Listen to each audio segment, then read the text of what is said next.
Hi, the book that I'm doing my presentation on today is called Giraffes Can't Dance. This book I would recommend for probably children from the ages from probably preschool to second grade, just because it's a very simple book and it is very entertaining. But because of the theme of the book, I would recommend it to all ages of children, even adults. I think it's something that we could all use a lesson on.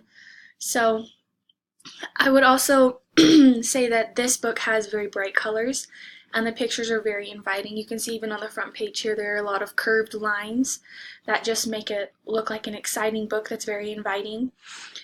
And so here at the beginning, this book talks about how Gerald the giraffe, he's just very tall and lanky, and he is usually pretty uncoordinated.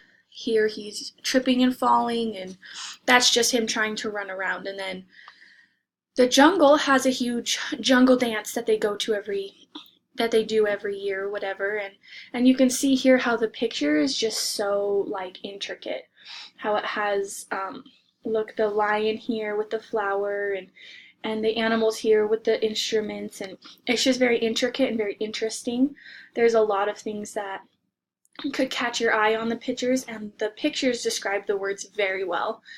And I also like how this book, it is also a very good way to teach good vocabulary, like the names of animals and what they say, or even the colors, just because everything is so bright. So there. And so here it talks about how everybody goes to the jungle dance and everybody has their own dance moves. The warthogs waltz, and the rhinos do rock and roll, and the lions tango, and the monkeys do the cha-cha, and it's just very fun. And then here Gerald comes to the dance party, and he's very nervous, and because he knows he's uncoordinated and he's nervous to go to the dance. And so when he shows up, everybody makes fun of him and says that he's clumsy and weird, and it really hurts his feelings, and he believes what they say. And so he leaves the party very sad and alone. And on his way, he runs into this cricket. And the cricket says, "Excuse me, but sometimes when you're different, you just need a different song."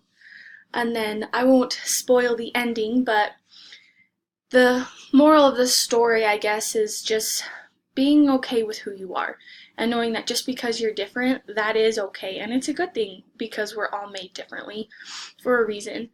And it's a very cute story that will make our children feel like no matter how they dance, or if they dance, or not even just in dancing but in other ways, other talents and skills that they may have, that it's okay if they do things differently than other people, and they can still feel important.